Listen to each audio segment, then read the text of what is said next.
Ayan, good evening everybody and welcome to the day 2 series or part 2 of our 3-day digital marketing series for this week. So welcome. Thank you to everyone who has graced us with their presence tonight. Good evening. Sorry I cannot see your name in StreamYard, but I will mention it later. I think si Sherry ba to? That's Rexter, yeah. Si Rexter palaging nanonood yan ng mga live natin. Good evening, Rexter. And then we have Jason. Ay, ayan. Gusto ko yan. Nagtatag ng mga friends. Ayan. So, good evening, everybody. And again, thank you for sparing us your time and joining us tonight while we talk about the right way to target. So, tonight, we'll discuss about the right market research, creating a buyer persona, and creating a marketing angle based on the marketing persona. And of course, for tonight, we will have um we have all our our coaches available to answer some of your questions and to also present. So for our panel, we have Coach Dan from DSL Digital, whose expertise is Facebook ads for both local and international. We also have Coach Taggy, whose expertise is Facebook ads for local market, Lazada, and Shopee. Coach Kenneth will be available through chat. He's from Cebu and he's having a hard time connecting. But Coach Kenneth is from Savvy Digital. His expertise is Facebook ads, both local and international market. And he is also an expert when it comes to Shopee, Lazada, and TikTok.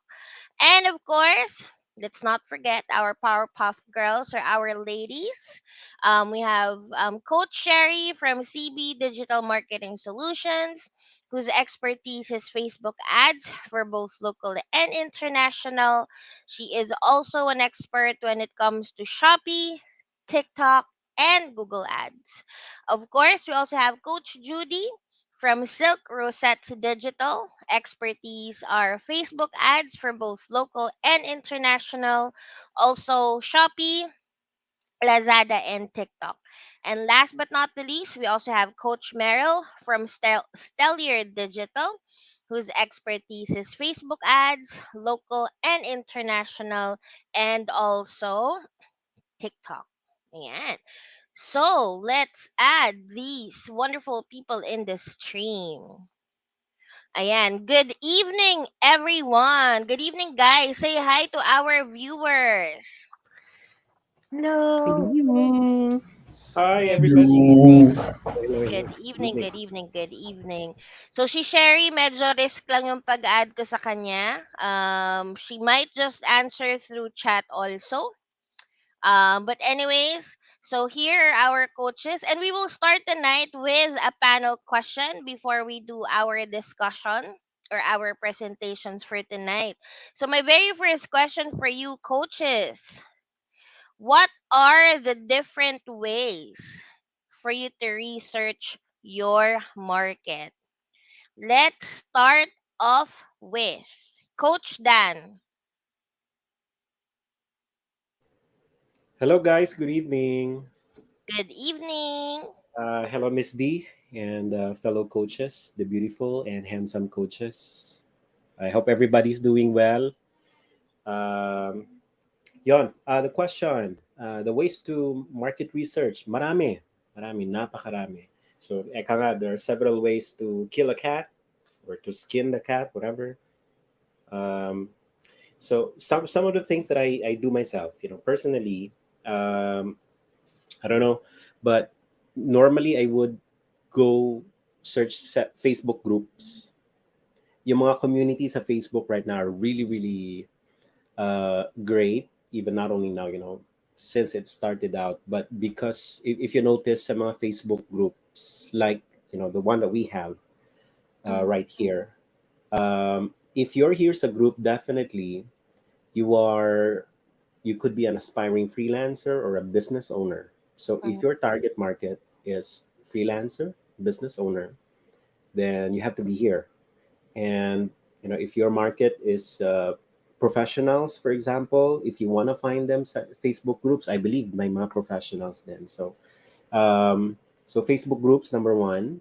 And sometimes I would also check, in working with my clients, I just want to know ano yung mga questions ng tao about a specific product, for example. Kasi yung mga questions ng tao are really, really important. That means you might have an answer. Your product may have an answer to these questions. So I go to askthepublic.com and, find out the questions there. And Mhm. and of course, I think for me, one of the most effective things is discovery call. Sometimes I listen to, Right. one-on-one sa mga business owners. So, yon, askthepublic.com, Facebook groups for me, and discovery calls ng mga target market ko. Yon. That's nice. First time ko lang nalaman yung askthepublic.com, ha. That's Oo, ako nga nice. rin recently lang din. That's good. So for askthepublic.com, is that, can you like filter it by Mm, country, or it's just mm, basically like a worldwide mm. audience in terms of response? As far as I've checked, I think there are ways to filter yung mga questions basically, but Mm-mm. from I'm not sure if by countries, but I think there is. Mm-mm. But you can filter the questions. Where are the questions coming from? Basically, from what platform, or from what websites they're coming from, and then it will get you to the website. So yeah, very good for market research, as the public I dot. think I think what you mean is answer the public, tama ba? Because Answer. I'm trying Ayon, to ayon. search as the Correct, correct. public, wala siya. Okay, so it's Answer pala. answerthepublic.com. Okay, share natin yung ano. Wait. Answerthepublic.com. Let me see. Ba't ba ask the public yung sinabi ko? Kasi Let me. mag-a-ask ka. Kasi magtatanong ka. So kaya tama ito. I think kasi I was trying to Ayun. find it.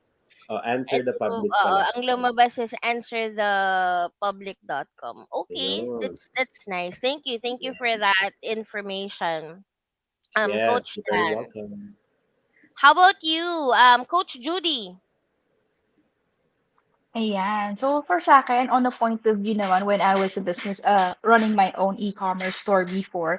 So like, lalo na, like wala pa akong idea noon and everything. I haven't enrolled in the courses and everything. So I look Mm-hmm. for the conversation or the messages that I interact with or the comments on the page or messages dun sa page. So dun ko tinitingnan kung like if they have requests kasi like I have a bag manufacturing business before. So, kapag may request sila or ano yung specific, ah, tawag dito, yung gusto nilang kulay. So, dun ko kinukuha. Like from the market itself, from the response of the market. Pero right now, when I do digital marketing for my clients, so hindi naman all the time is I have the time to look inside the Mm-hmm. inbox. So what I do is I scour Facebook groups, Reddit, and Quora. So syempre si Google hindi yun mawawala Right. nandun siya. So that's it for me. All right. Thank you, Coach Judy. How about Coach Taggy? Right, oo. So yun, for market research, usually well, for my market naman, nagtatabi ako sa mga forums din, yun nga, such as sa Reddit, Mm-hmm. Facebook groups din. And then, if I'm a avid fan, talagang fina-follow ko yung store mismo, or yung mga competitors ng store. And then, yun, parang normal customer lang, or ano, isa-stock ko sila, yung page sila, tingin-tingin ako, Instagram, Facebook, or kung ano yung mga available modes nila. So, kung may website ba sila, may yun nga, Shopee or Lazada store, may Facebook page, may Instagram page. And then, from there, ayun na, nagko-compose na ako ng market research ko. So, very manual, pero nakakuha rin ng inspiration at the same time yung mga creatives din. So, parang two birds in one stone. That's nice. Actually, I think, I completely agree that Reddit is super helpful when it comes to, get insights as well. Regardless if it's a personal question, a business question, or anything and everything under the sun. Guys, you can actually, for those watching, you can also share in the comment box, like how do you do your own research market, to also for all of us to potentially learn. Let's see, Coach Kenneth, kaya ba? Kaya bang mag-on ng cam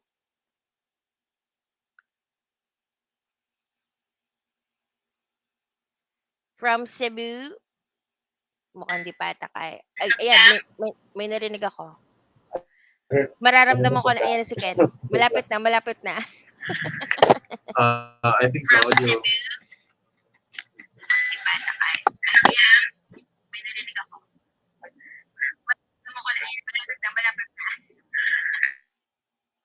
Oo, nararamdaman ka namin, Ken. Di ka lang namin nakikita. Parang nahihirapan nata siya mag-connect. Sige, balikan natin si Ken. Ikaw muna, Coach Meryl. Ay, ito, yun na, yun na, yun na, yun na. Ken, go, Ken. Oh, okay. Looks like wala akong audio. So sorry. Can you, i-ano mo ng konti yung mic? Medyo mahina ng konti.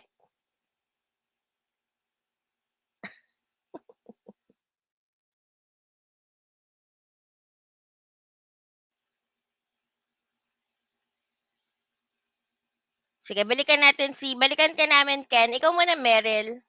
Coach Meryl. Alright. So same with Judy and also Tagi, Coach Kim. Um, Reddit tsaka Quora. Kasi what's important Mm. here is, ano ba yung beliefs nila about that, dun sa product mo. Ano yung biases nila. Ano ba yung gusto nila na result from it. And that way, pwede mo na din siya magamit on your copies and also how you present your product. And ayun, aside from Quora, I also search sa Amazon. So, if I Mm. have a product na similar sa Amazon, may mga customer reviews doon. But how you can leverage it is, syempre, andun yung mga benefits. And also, andun yung mga bad feedback. So, ano ba usually nasasabi ng tao about your product, your bad feedback that you can also present na we're not like this. But Mhm. ayun, Amazon. And another thing that I use is Google Trends. So Correct. usually for targeting then you can also search yung mga related topics. Example, if you search for toys, ano ba yung Mhm. lalabas? Kanina I just search right now patok ngayon Miniso kasi bumibili yung mga tao sa Miniso right now, Jollibee. And ano pa yung related na queries nila or mga sinesearch nila? Happy Meals. Kaya make sense na, example, toys. Uso ngayon because of Happy Meal toys. McDonald toys din. Ayun. So, those are the three platforms din na tinitingnan ko. That's nice. Thank you for that. Very informative, Coach Meryl. So, Ken, kaya na ba, Ken?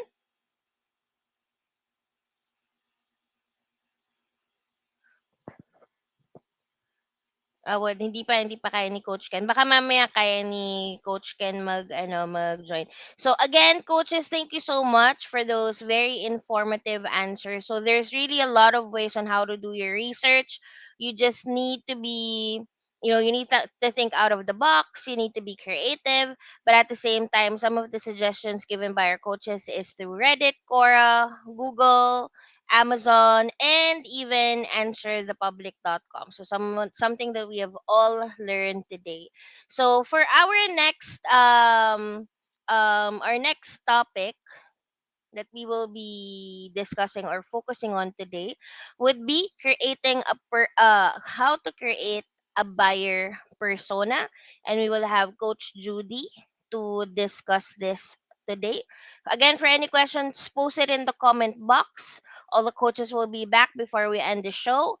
After Coach Judy, we will have Coach Cheryl to also to do a follow-up discussion based on Judy's discussion of creating a buyer persona. Her discussion would be creating a marketing angle based on the buyer persona. Okay, so take it away, Judy. Ayan. So, good evening again, everyone. So, let me just share my screen. Share screen. Ayan. So, okay. Check ko lang kung visible na. Teka. Ayan. Okay, visible na. Okay. So, our topic is creating a buyer's persona. So, when you hear buyer's persona, customer avatar, parang nag-freeze up na like, ano ba to? What is a buyer persona? Like, ano ba talaga yan? So, buyer persona helps you define your target audience and helps you tailor your advertising or marketing towards that audience. So it also helps you kasi tailor fit your marketing message later on when you are creating your marketing assets. Okay? So dito sa topic na to, creating a buyer's persona, hindi natin gagawin yung pag search mo sa Google na sobrang daming mga dapat na ilalagay. We'll just going to be we'll make it simple and then actionable para halimbawa after this webinar series, you actually after today or during today, pwede nyong gawin yung pag-create ng buyer's persona for your own products or for your own brand. Okay? So, ito ko lang ulit for the first time ulit first time sasama dito sa aming webinar series. So, my name is Judy Melarias.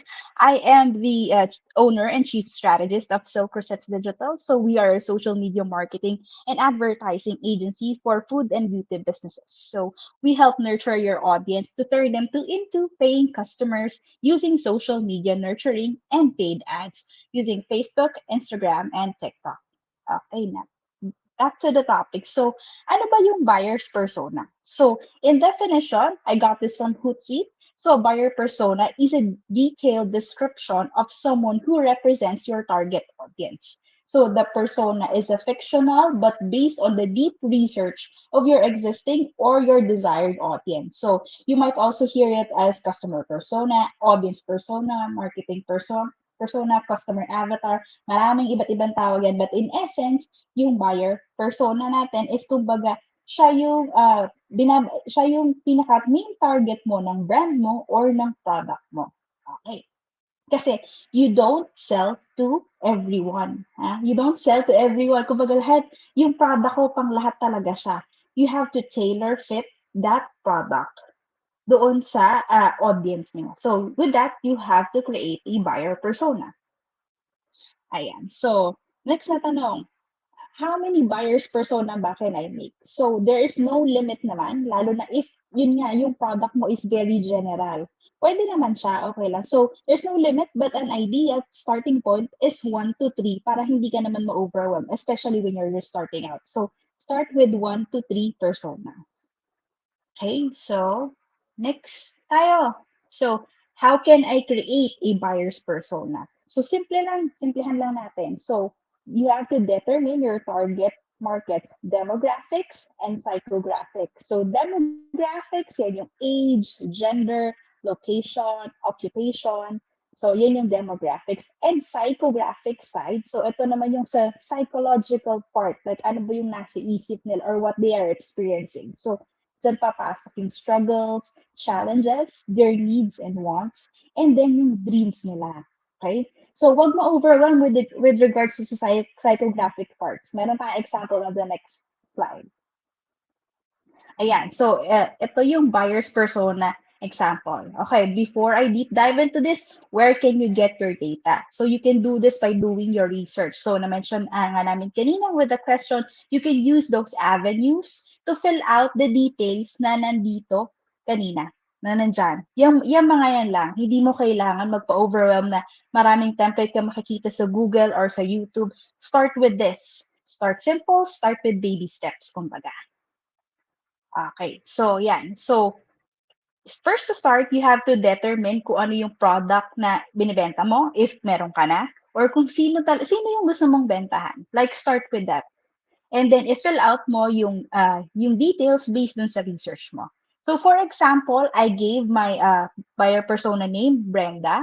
So, ang demographic side niya is age is 24, gender, female, location niya sa Metro Manila, but recently moved to the province. The occupation is an IT consultant. So, doon tayo next sa psychographics. So, ang struggles niya is first time cook siya. Kahit sabihin mo 24, well, kakare. Before first time cook, medyo 20s na. Ayan. Pero, kaso walang food panda or grab sa probinsya, yun yung struggle niya. So, syempre, kailangan niya kumain, dahil pilitin siya magluto. And needs, mahilig kasi siya sa pagkain. So, dream niya or goal is magluto ng hindi nasusugatan palagi. Okay? So, there's no perfect way on filling this out, ah. Kumbaga, dump all the informations and then, kumbaga, like a puzzle piece, pagtugma-tugmain mo lang siya. Okay? So, yun yung as simple as that. Just filling out the details based on your research for the buyer's persona. Okay. So, ito, yung mga dapat tandaan. So, having a perfect avatar or customer persona, buyer persona creation is a must. So, when doing this, hindi kailangan, wala tong like may correct answer ba dapat na dito? There will be, pero hindi ka naman, kumbaga, gegradean dyan sa pag-create ng buyer persona. Judy, a So, little correction. Sorry, kasi should it be a must or not a must? ayan. Correction So, lang. having a perfect, yung perfect, Perfect, perfect. Okay, okay. Sorry, sorry. perfect Okay, is not thank you, a thank you. must. Ayan. So, yun. Thank you for pointing out at kasi sa baka malito. Kasi when I was starting doing this before, like no idea sa starting business owner na, syempre gusto ko makuha ko na kagad yung perfect na buyer's persona para mabentahan ko na kagad siya. Well, it is hard kasi hindi mo naman siya makikita kaagad unless kung halimbawa you're going to avail a franchise halimbawa may syempre may discussion doon, may sabihin na sila kung ito yung mga buyer persona mo, etc. Yan. So, but what if you're just starting out? You're building your own business, okay? So, uulitin ko lang ha, it does not need to be perfect. Kasi nga, your avatar, your customer persona, your buyer's persona is just going to be a baseline. Ito lang yung pagsisimulan mo. So, you will tweak this along the way kasi when you get your marketing data. So, when you create your buyer's persona, hindi naman siya na forever yan na yan. Kumbaga, magbabago yan later on as you discover yung halimbawa response of your audience, response of your market, or more research that you do later on. So, ganun na lang siya kadali on creating buyer's persona. You don't need to overthink it. Na you don't need to make it perfect. So, as simple as that. Okay, so I'll be opening the floor for Q&A, and then kung wala, let's proceed naman to the next topic. All right. Any questions, guys? Do we have any questions for Coach Judy with their discussion? Yes, please, please, please tag your friends who will benefit from this webinar. Ako, nasa 30 minutes pa lang na discussion, medyo marami na akong natutunan, no? Even from the panel and from the discussion and Coach Judy. And I think, what's really critical with that is, as what you mentioned, Coach Judy, na it doesn't need to be perfect, but what's important is, pinag-aaralan muna. Kasi sometimes, like ako, I'm very aminado ako na when I used to run Facebook ads before, kumbaga I don't look at all the other details that you have mentioned earlier. Kumbaga parang okay, parang I just look at or think of anything that is similar to the type of audience that I would want to target.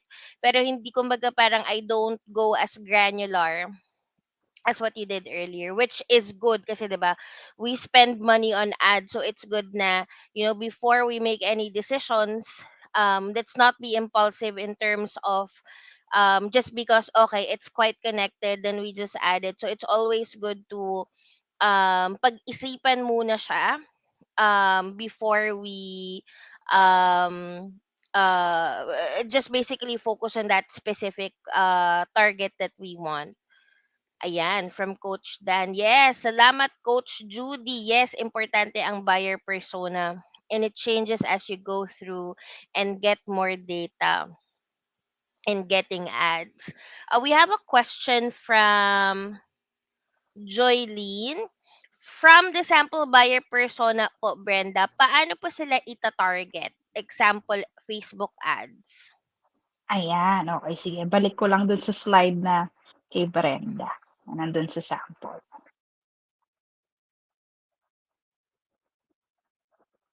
Ayan.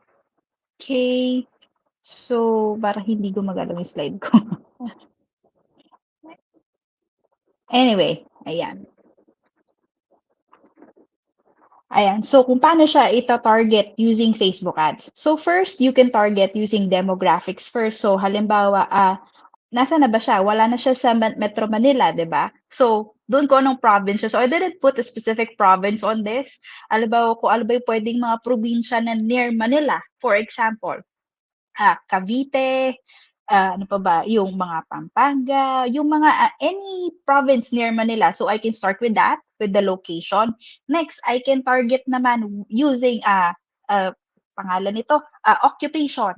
So with jobs, with job titles. So kung available siya, pwede. Kung hindi naman, ano ba yung mga related na interest or keywords dun sa sa job titles niya. Okay, so doon tayo sa demographic side. By the way, huwag niyo kalimutan yung age, set niyo age, and then yung gender, set niyo din yan. Okay, next naman tayo doon sa psychographics. Ano ba yung struggle? First time to cook, 'di ba? So, ano ba yung usually na hinahanap niyan? So, nagtitingin niya ng recipes. So, pwede mo i-type in doon sa interest, ano ba yung mga cooking websites? Probably sa YouTube, naghahanap yan. So, you can use that as interest too. And then, syempre, yung interesado siya before sa Food Panda and Grab. So you can also use that. Kahit halimbawa wala naman ng Food Panda and Grab dun sa probinsya niya, pero kasi before, kumbaga may history na siya na interested siya doon. So makukuha siya ng data, mala-line up siya with that. Okay, and then yung sa pagluluto, sa puwedeng yung kitchen utensils, puwede niyo rin siya malagay. And then dun sa needs and wants naman, dun sa mahilig sa pagkain, ano bang mga different na pagkain? Puwedeng Japanese food, puwedeng burger, pizza, you can use that as targeting too. Sa dreams and goals, ayaw masusugatan palagi. So siyempre maghahanap 'yan ng mga safety feature or safety gadget na pagluluto, okay? So dun, so kumbaga maraming ways to like use this buyer's persona to create the targeting. So nung nilist down ko pa lang before, kanina, 'di ba? Ang daming pwedeng interest na. So do not limit yourself to the keywords na related dun sa product ninyo or dun sa brand ninyo. So use your interest based dito sa buyer's persona na magagawa nyo. Okay, so ulitin ko lang, hindi forever na ito lang yung buyer's persona. You can tweak this along the way. So, syempre, yung interest nyo later on, madadagdagan niya. Ayan, okay. Yes, thank you for that, Coach Judy. Pasok din natin sila Coach Dan and Meryl. Um, and Coach Taggy. Coach Meryl, do you have anything to add with this question from the sample buyer persona? How can they still be targeted through Facebook ads? So, ang puwede kong ma-add here is example, mga Food Panda or aside from Food Panda platform, ano pa yung mga brands na interested sila? Most likely, ano ba yung interested na brands na ginagamit nila on a daily basis na puwede mo ma-target din on the ads manager, yun. So, Yan, thank you. Anything to add, Coach Dan, Coach Taggy, for this specific question? Kay Brenda.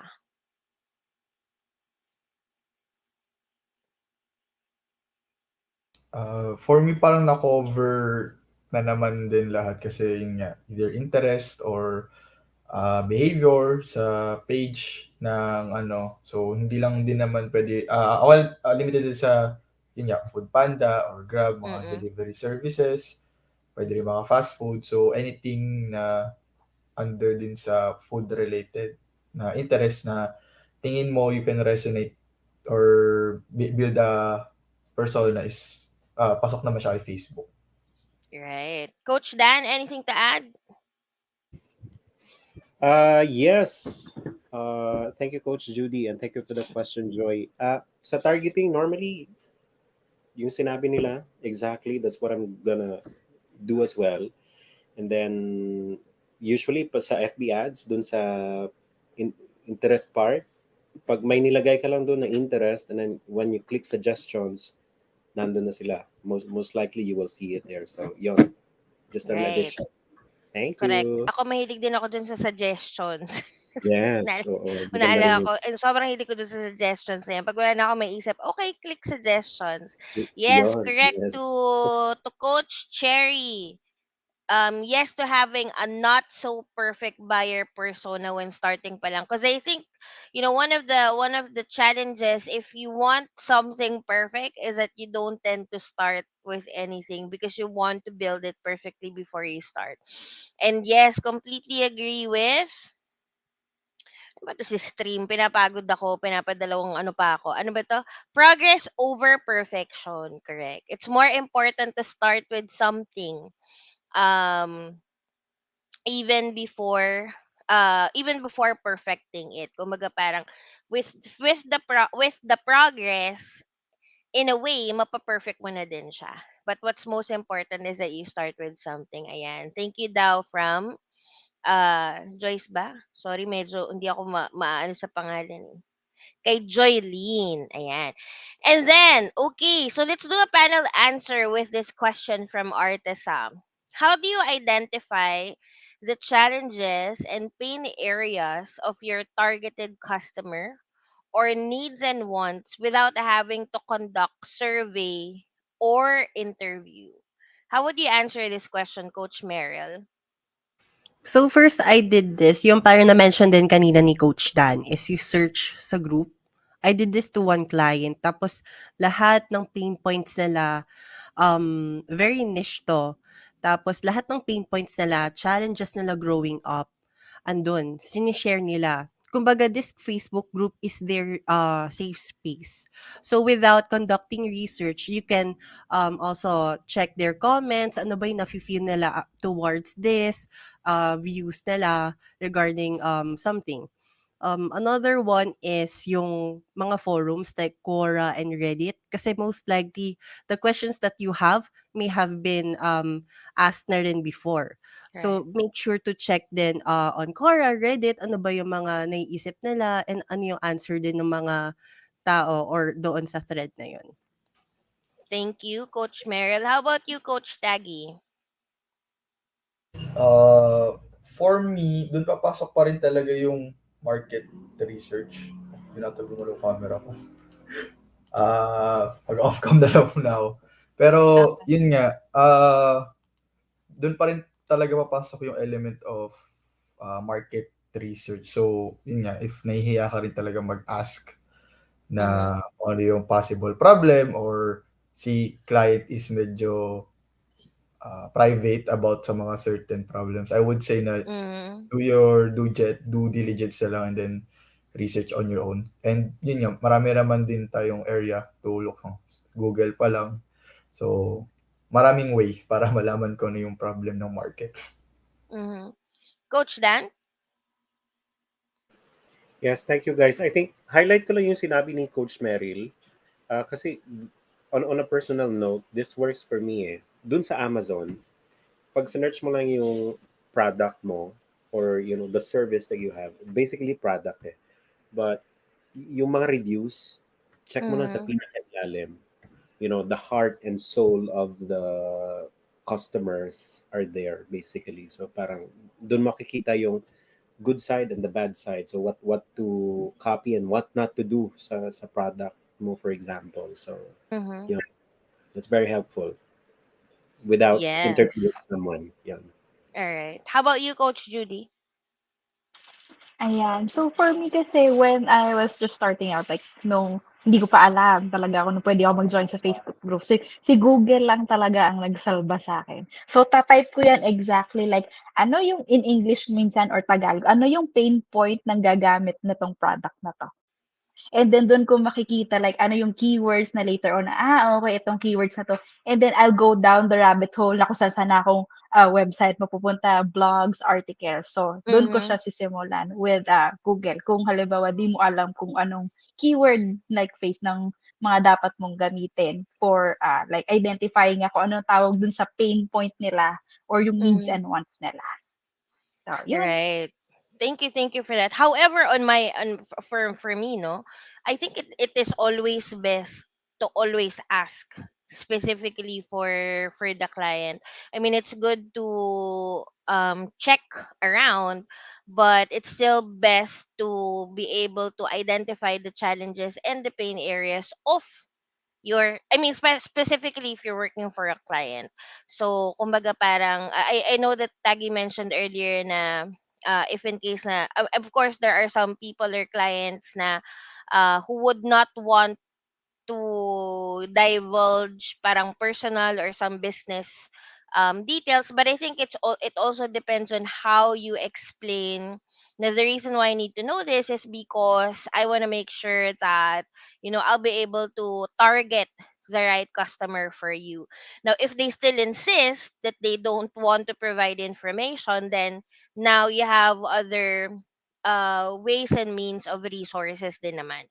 But it's always good, I think, in our industry, regardless if you're in e-commerce, if you're a business owner, or say for example you're running digital, you're an agency, or if you're a freelancer, do not hesitate. I think it's better to just have the balls, I would say, to ask questions, so that at least it um making wrong, what do you call this, making wrong strategies would be lesser if we at least have the guts to ask the question. And again, it all depends on how you position it and ask the question. I am pretty sure that any client would understand why you are actually asking the question. So regardless if they want to provide the answer or not, still try to ask the question. And I hope Artisa, that the coaches was able to answer your question and was able to shed light. Any other questions, guys, before we shift to our last topic for the day? Ayan. Anyways, if you have any questions, again, post them in the chat box and then we will talk about it again, or we will answer it after the presentation of Coach Cheryl. So you'll see the coaches again in a bit and myself. So now we have, wait lang. All right. So now we have Coach Sherry, who Coach Cherry. Alam mo, every time I mention, ewan ko nanonood kayo ng A Family Affair, si Cherry Red. Kaya every time na sinasabi ko yung Cherry, naisip ko palagi si Cherry Red. Anyway, so we have creating a marketing angle based on the buyer persona. So we'll have Coach Cherry discuss that.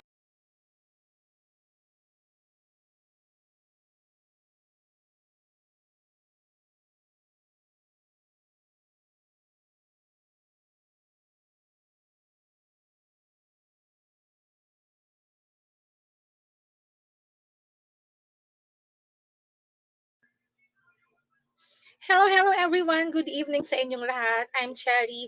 I'm the founder of CB Digital Marketing and Cherry Virtual Solutions. So you guys follow me on Instagram, TikTok, and Facebook. It's at Socials by Cherry. Okay. So tonight, after Coach Meryl and Judy's presentation about buyer persona, I'll be talking about naman yung marketing angles. Okay, so I hope na magstay pa rin kayo. And I hope na nakapag-dinner na rin kayo and sana masarap yung ulam niyo tonight. So yun, if you're ready, we can get started. I'll just share my screen. Pasensya na if merong mga manok na ano ba yun? Tumitilaok. Ayun, meron ulit. Alright, I hope you're hearing me loud and clear. Okay. Anuin ko lang muna yung mukha ko rito para mas nakita nyo yung screen ng maayos. Ayun. So, my topic for tonight is how to turn your target buyers into customers through effective marketing angles. So, I'm your presenter for tonight, Cherry A. Balboa. Okay, what we will cover. So, first we'll cover where we will know ano ba yung marketing angle. Also, the 5 ways to find and use marketing angles that can get your prospects' attention. Also, I'll share with you mga examples ng effective advertising angles. Also, why do we need, ano ba yung mga benefits or makukuha nyo if you really nail down your ad or marketing angles. Next. Okay, so pag-usapan natin, ano nga ba? What is a marketing angle? So, marketing angle is a method of conveying information about your offer to potential customers. By choosing the right marketing angle, you can engage, influence, and persuade your customers to do business with you. Siyempre, to your customers para bumili sila sa'yo sa store mo. Also, here's a tip.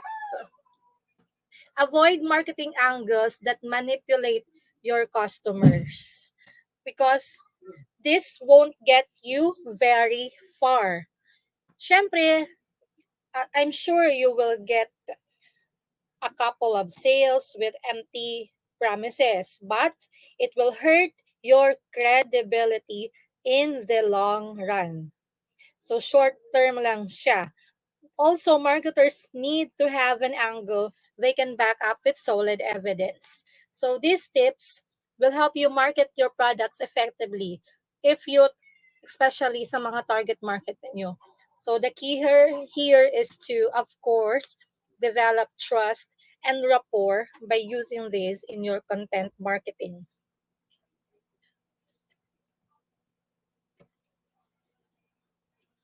Okay, how to find and use marketing angles that can get your prospects' attention. Number one is be empathetic and understand your customers' struggles. Before promoting your products, have a conversation with your customer to understand their pain points. Siyempre, to market your product to the right person, hindi na kahit kanino lang, find out who they are. Take the time, of course, and effort to understand their life and personality. This is very important. You need to really dig deeper than just mga basic demographics like their age, location. Also, how to find you how to find or how to be empathetic or how to understand your customer struggle, you need to find out more about their, eto na, you need to find out more about their interests. Like, do they like sticking up for their opinions or madali ba silang magbago ng isip? Also, we need to find out what keeps them up at night. So, guys, remember that the ad angle you choose should be based on findings from your research phase. Okay? So, the second naman on how to find ways and use your marketing angle is to speak to one customer because different people have different triggers, so you can't appeal to everyone with the same message. And also, because different people have different triggers, make sure na you know your ideal customer before you target them. Okay? So you can make a comparative list that can help you find your target audience. It is also very important to give your current and past customers the same way in developing the demographic segments.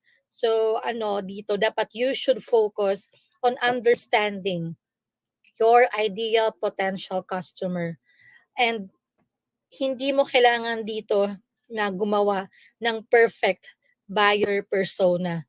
You just need to understand them. The third is talk their language. Okay? If you want to tailor your content to the reader's interests, use phrases meaningful to them. Talk to them like they talk to you. Use the vocabulary that they would use. So, dito, You should take advantage of the voice of the customer or tinatawag natin na VOC. So, ito yung mga data that you have gathered during your research. So, talaga dapat, very important talaga ang pagre-research. So, this yung VOC, these are the data that you have gathered during your research phase. Make sure na you try to keep it simple and authentic and also fresh. You can choose the best type of angle based on your product and audience's expectations. And number 4 is to test your messaging. Siyempre, after you've researched your audience, you'll notice that there are different themes and patterns. Use social media posts to see what works best. So, it's always talaga testing. Testing is very important. And any part of your marketing campaigns. So you have to figure out which messaging is most effective. You can run A or B tests on cold traffic. Also, you can create your marketing assets with your best na positioning.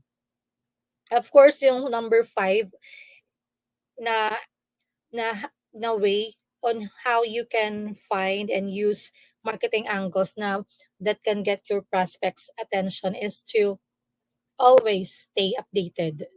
So because you have to stay updated about the current events and adapt as needed. Kasi alam niyo naman, 'di ba?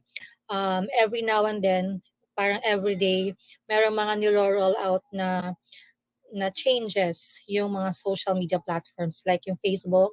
Parang this week lang meron ulit na roll out na bago. Also coming January 2023, meron na naman sa ads natin. So, you cannot just set your positioning or advertising angle and forget about it. Hindi siya ganun. Because meron ka ng marketing angle, yun ka na, dun ka na magstay forever. So, you have to be updated because market changes will change your target market's needs. Okay? So, you'll have to adjust accordingly.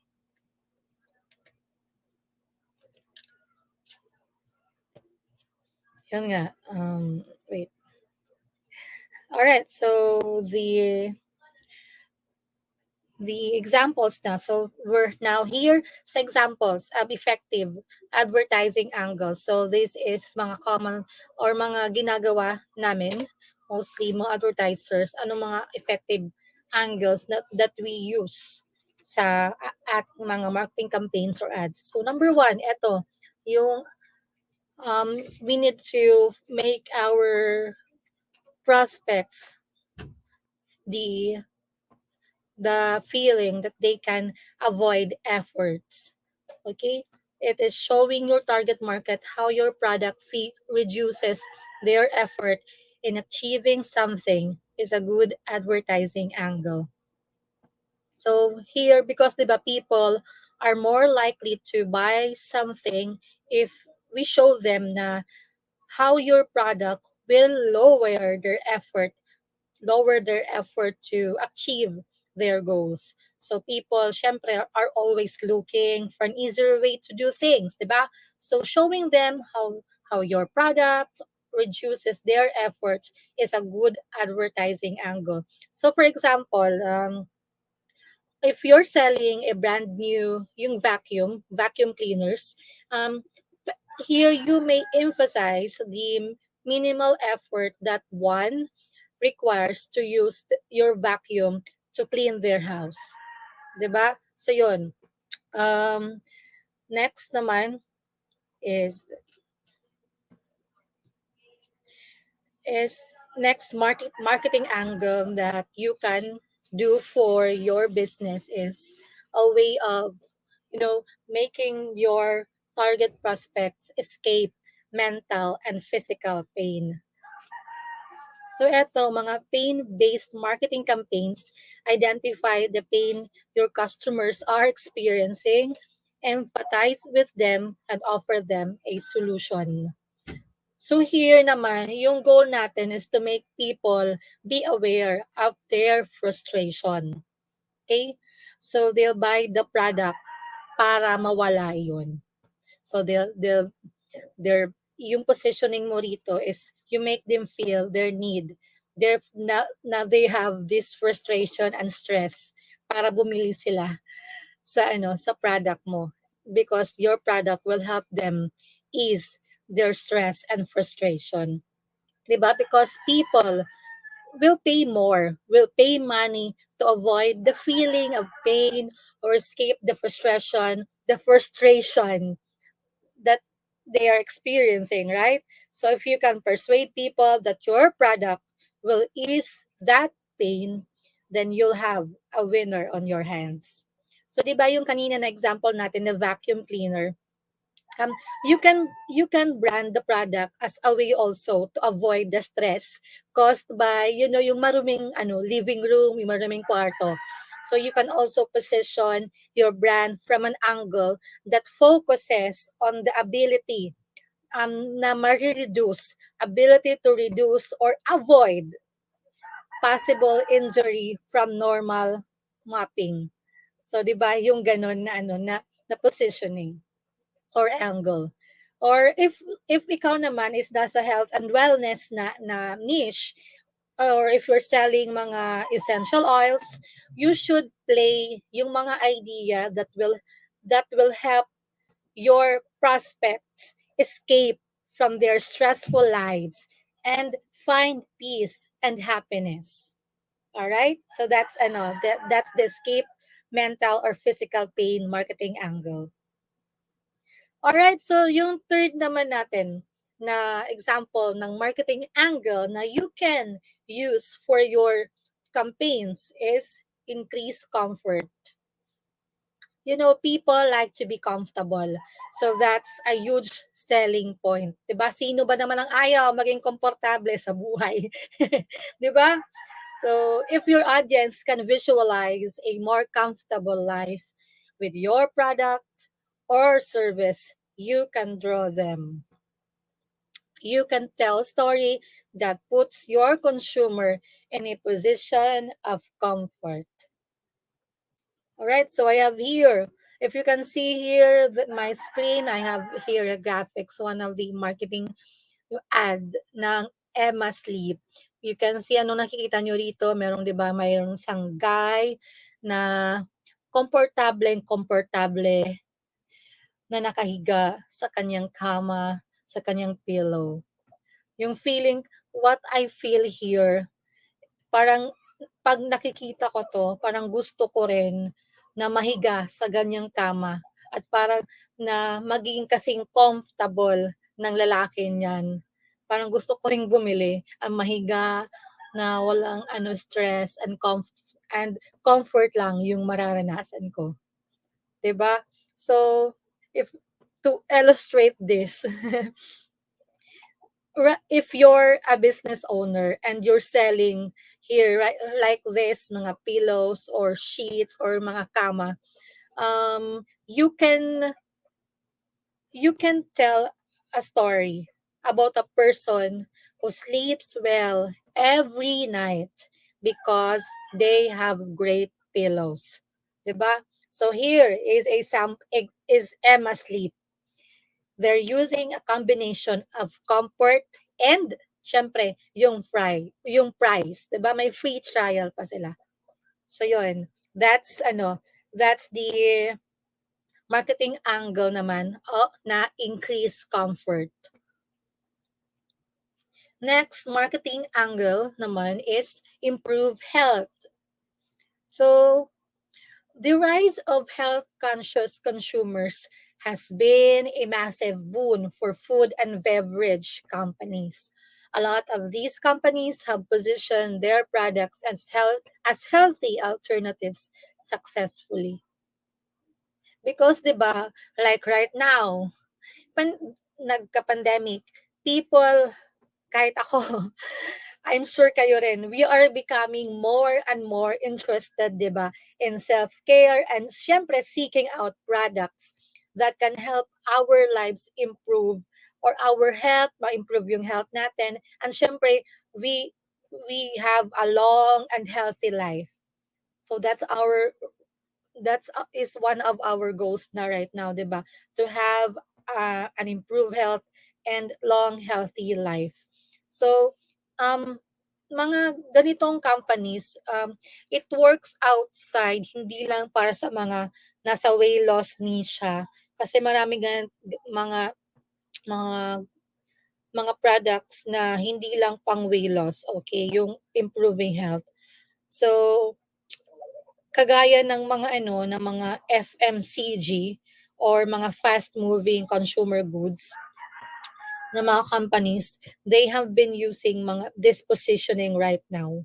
So na you can, if they buy their product sample, their coffee, um they'll have a healthy lifestyle, aside from they'll be maputi because may glutathione na kasama yung coffee. Tapos meron pang ginkgo biloba, meron pang mga tea na nakalagay. So yun. So this is an example of the marketing angle that you can use for your brand.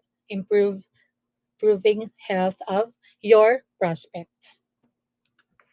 Also, next is the angle na improve status and luxury.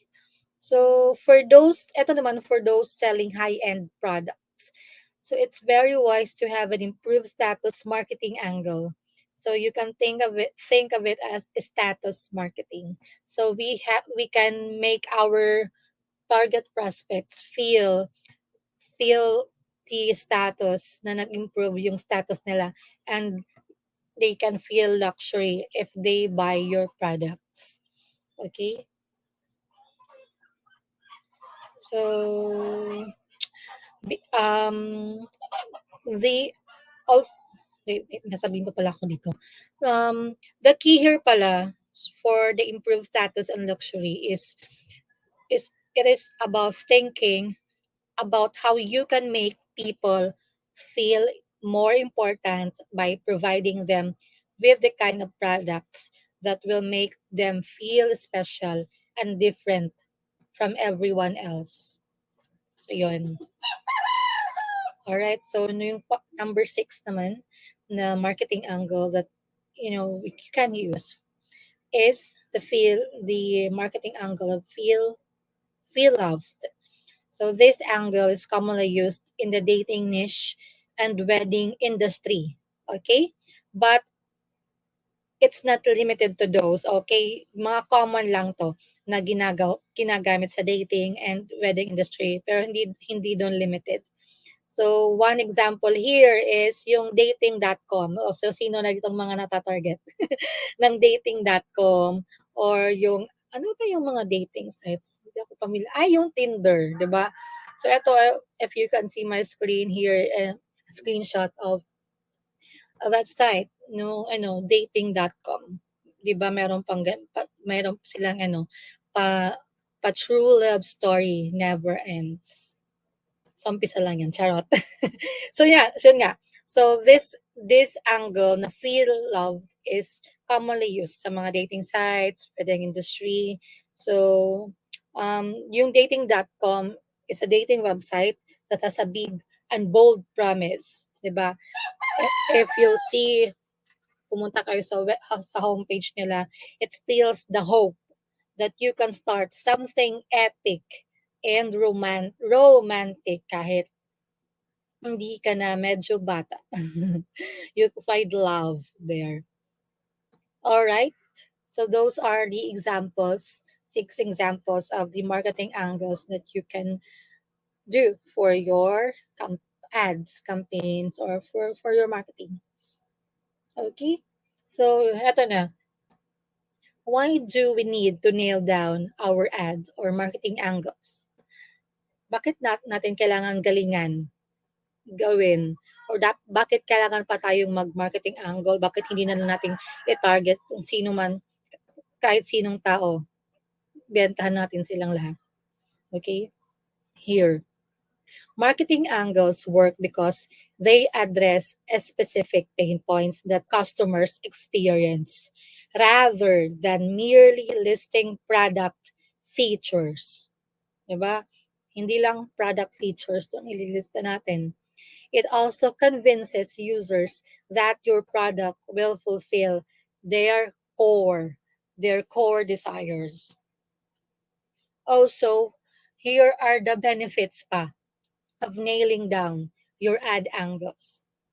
One is it will help lower your CPC, your cost per click.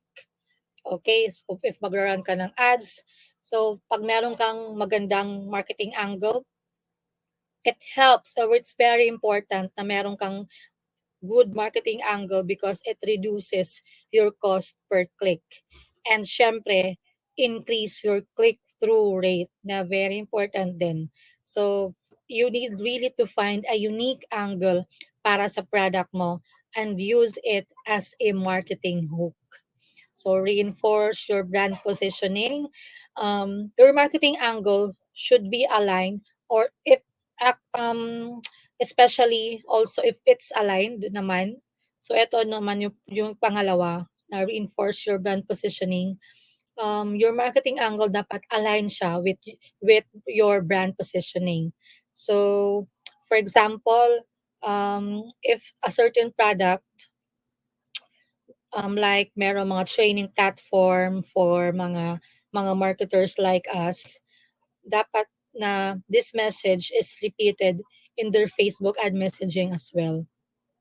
So, yun nga,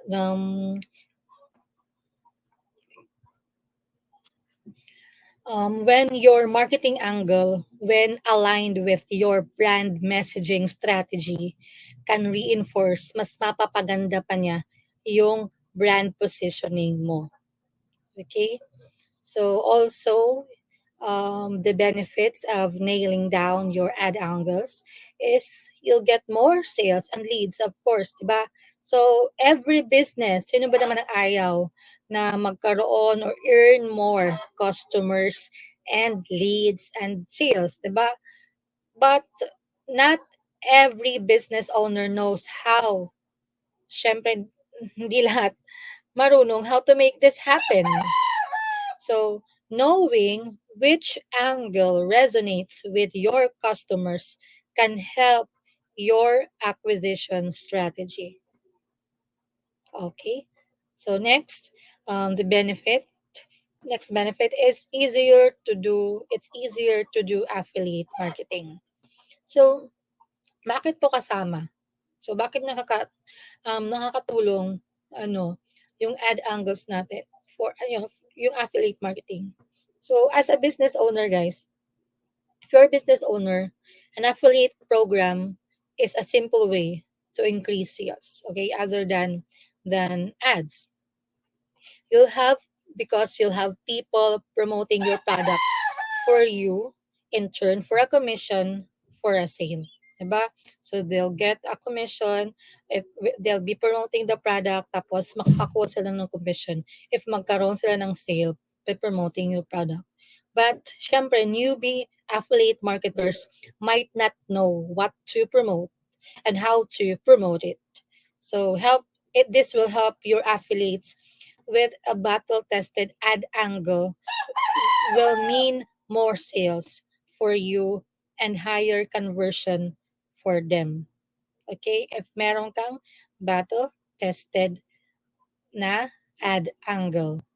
So, because affiliate marketing, if hindi nyo pa alam, it is great for content creators. Like yung mga influencers or mga content creators because it allows you to create content about yung mga topic that you're interested in and find an audience for that content. Tapos you can direct that audience to a product na binibenta mo that you're promoting and get a cut of the sale or a commission from sending the business more customers. Ito yung nakukuha ng mga affiliate marketers. They get a sale. So most probably, pag meron kang business, may gagamitin na code, bibigyan mo ng code yung isang affiliate marketer. Tapos, kung ilang discount yung makukuha nila ng mga followers nila or kung sino man yung gagamit ng code. So sa amin, ang mga common na ginagawa namin is yung mga affiliate marketers namin, they get 10% if they make a sale, and then the users of their code will also get 10%. So kaya ano, nagwo-work din yung affiliate marketing for mga e-com business na hinahandle namin. So yan, meron pa ba? Let's check. Mhm. Why do we tapos na 'to. Ay, thank you na pala. So yun guys, that's it. Always ano lang, remember that an effective marketing angle is much more than simply having a promotional campaign. Okay? So, because it is a way for your business to find and create opportunities to make new connections with customers by focusing on their interest, not on your product's features. Okay? It's about your prospects, hindi sa kung ano yung binebenta mo. Positioning your business only on pricing and features just doesn't, it doesn't cut anymore.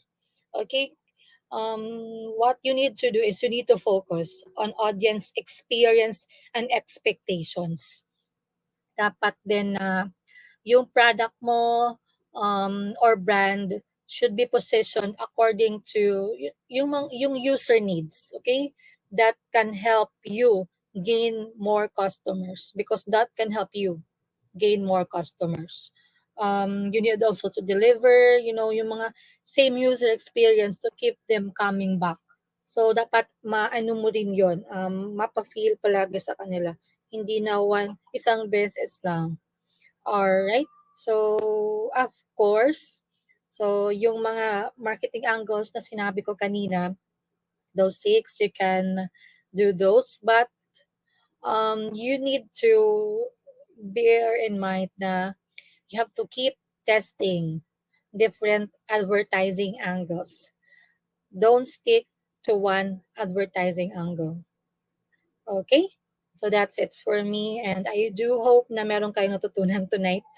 And if you want a copy of my slides, you can drop the comment below, or you can send me a message. I'll be happy to share with you my slides. And also, if you have questions, don't hesitate to send me a PM on my personal profile or on our social media page at Socials by Cherry on IG, TikTok, and Instagram. And also, um, I hope na yun nga, you've learned something about different marketing angles. If you have questions about how to position or make marketing angle for your e-com business or dropshipping business, you guys can send me a message. So that's it for me. Balik-balik. So have a nice evening. Thank you. Ayan. Thank you again, Sherry. And talagang hinintay ko na naman yung thank you mo na hindi mo expected na thank you na last slide ka na pala. Ayan. Balik ko lang muna ang ating mga coaches. Now, just before we jump, again, guys, post questions in the comment box. And just before we proceed to further discuss yung discussion ni Sherry, I just wanted to mention some of the things from the comment na hindi pa natin nababasa. So, from our panel kanina, where we answered yung question ni Arte sa .ph. So sabi ni artisa.ph, thank you po. Appreciate all the answers. Just saw this webinar while browsing my feed. I'm a small business owner running my own ads and targeting has always been a pain area. These are really good points. Thank you, Artisa, for appreciating that. And that's one reason why, here in the group, again, for those watching from the page, again, we're live in the Facebook page, the e-commerce ph, the dropship, also in our YouTube channel, the e-commerce ph. But at the same time, basically the purpose of this webinar series is for our group, Philippines e-commerce and dropshipping community.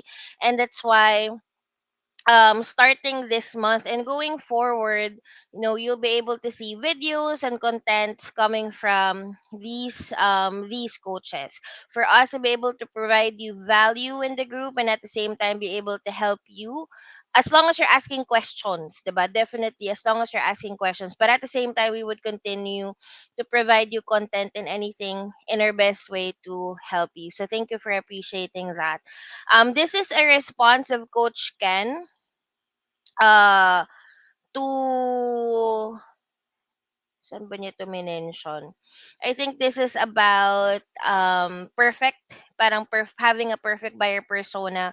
So coach, so this is Coach Ken. So he's saying that if nag-start pa lang kayo at wala pang masyadong customers to ask, one thing you can do is check your competitors, which check mo ang mga reviews nila. You can get an idea kung ano ang areas na pwede mo i-apply as improvement sa product mo na currently not being addressed at gusto ng customers. Yes. Ayan, Sherry, takot ako sa manok. So, hindi ako makakadalaw sa'yo.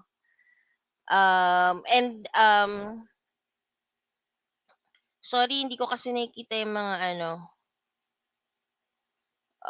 Si Coach Ken din 'to. Yes, small progress over perfection. Sounds simple, pero minsan nalilimutan nito at nauunahan ng overwhelming anxiety or emotion. Yes, that is so true. Minsan napanghihinaan tayo agad ng loob. Ayan, don't worry, Jason Asana. So, na-late na naman daw siya. Kalahati na lang ng live ang napanood niya. Anyways, these live sessions will all stay in the group as recording. All you have to do is just go to the events tab, and then you will see all previous live sessions there. I'm just not exactly sure how long the video stays under sa event tab, but don't worry, once we have our our D University website up, all videos and contents like this will be available there, so that you don't need to keep looking for them. Yes, we will have a replay. Don't worry. And Sherry mentioned about the slides. Don't worry, the slides will also be available sa group under the files tab. All you have to do is just look it up from there. Naging tinola na po yung manok. Buti naman. Kasi agree siya ng agree sa, ilan ba manok nyo dyan, Sherry? Sus ko, Lord. Gusto mong katang dalawin, hindi kita madadalaw. Or kailangan mong itago yung mga manok mo. Or else, I will die. Anyways, okay. So, um, so any other questions dun sa presentation ni Sherry? And then I think this is just one thing that we would want to answer also. So how would you be able to create a marketing angle, say for example for collagen? Coach Meryl, can you respond to this one? Ayan. So, depende 'to, marami kasing puwede mong i-target na market. Puwede yung medyo younger na audience na gusto nila magkaroon ng healthier skin.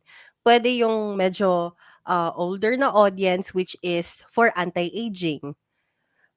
Puwede rin naman yung nasa middle which is for busy moms, wala silang time, so it's time for their self-care, 'yan. And even for men, puwedeng mag-collagen ang men. So, kahit yung mga guys, 'di ba, they want to take care of their skin. So, puwede siya, marketing angle for collagen. Yan, okay. Now, other than the Coach Judy, do you want to add anything? Ayan, sige. So, when it comes to marketing angle, kasi level dito sa collagen, pwede mo siyang i-create ng storyline. Like, ano ba yung deep why nila? Bakit nila gusto mag-take ng collagen? Like, syempre gusto nilang like have a good skin, but why do they want to have a good skin? Ano yung like deep reason behind it na ay kasi ang tawag dito like, hindi na bright yung skin ko, mukha na akong losyang, halimbawa, gano'n, yung nilalagay mo kaya, pwede, yun yung pwede mo nga i-target sa marketing angle. You emphasize the feeling behind their deepest why. So, that's it for me. All right, thank you. Now for Coach Dan and for Coach Taggy, I think my question for you two would just be like, other than what Sherry has discussed, or like for you both specifically, like how anything else that you want to add about how would you be able to create a marketing angle based on the buyer persona? Maybe we can start with Coach Dan. All right. Yes. Thank you for that question, Judge number one. So, how do you create a marketing angle but based on the buyer persona? Basically, pag, di ba yung sinabi ni Coach Judy, you have the demographics and the psychographics. So I think dun sa buyer persona mo on the psychographics part, I think yun yung mabubulseye mo dun sa marketing angle. Let's say they want a specific feeling, and upon your research you found out na yung product mo can provide that specific feeling. Like for example, I think from what I've seen recently, I don't know, um, did you notice almost everybody now when you go sa mall or kahit sa school, they're bringing their flasks, their water, di Mm-hmm. ba? So a long time ago, parang hindi pinapansin tong mga products na to. Correct. But I think their marketing angle right now is, from what I've observed lang naman, I think it's kind of a status. Kasi ang mamahal na mga to, they even reach up to 5,000 pesos. So if you're using a flask, that is Mm-hmm. 5,000 pesos, that I would say, aba, medyo something tong taong to. Parang ganon. So something like that. So that's the marketing angle that they have based on the buyer persona.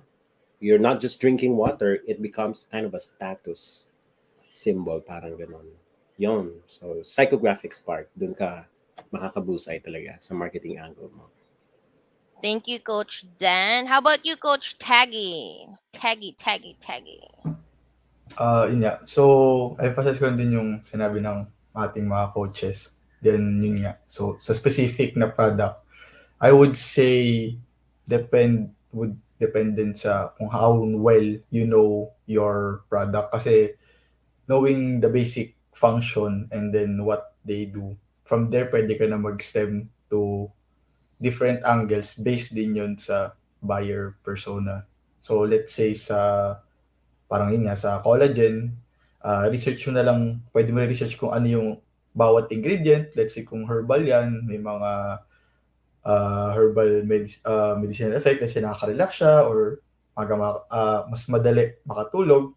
Then pwede mo siya i-connect sa demographic sa buyer persona mo na let's say mga senior or ganun. And then yun na yung marketing angle mo.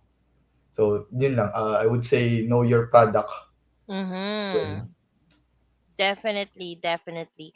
And Coach Cherry just wanted to add yung dun sa collagen. So for collagen, pwede for younger women and older women, pwede rin for men, young and old. Make a storyline about the happy feeling of using your collagen products. Example for women 50 plus, they can still feel na they look fresh and younger pag gamitin or inumin yung collagen drink mo. Ayan. Thank you for that. Anyone else who has questions, guys, about our topic tonight or our topics tonight? Again, anyways, for those na late na nakapag join, the recording will stay in the group. And of course, do not feel bad because we still have one day of our three-part webinar series about digital marketing. So tomorrow naman, our where's that one? Our topics for tomorrow. Ay, teka lang. Nakatakip pala tayo. Wait lang. So for tomorrow, ay niyo pala ano ba yan? Yung back. Hindi ako maririnig kasi nawala ako. Anyways, babalik ko na sila. Dapat pala naka-overlay. Sorry naman. So anyway, so for tomorrow's topic, it's scaling strategies for Q4. Ayan, very, very important because less than 2 months Tama ba? Less than 2 months na lang guys. Pasko na, 'di ba? And again, the peak of specifically e-commerce selling is Q4, and that is November and December. So we'll talk about tomorrow products to sell, how to run profitable ads, and things that you need to prepare um for Q4 selling. And at the same time, I also mentioned to you guys yesterday that in November, so 'di ba, we have this webinar series discussing about basics of digital marketing for this week. Next week we have basics of Lazada and Shopee, and also sometime November we will update you. We have an intensive face-to-face training with the D coaches. So let me just show you this video.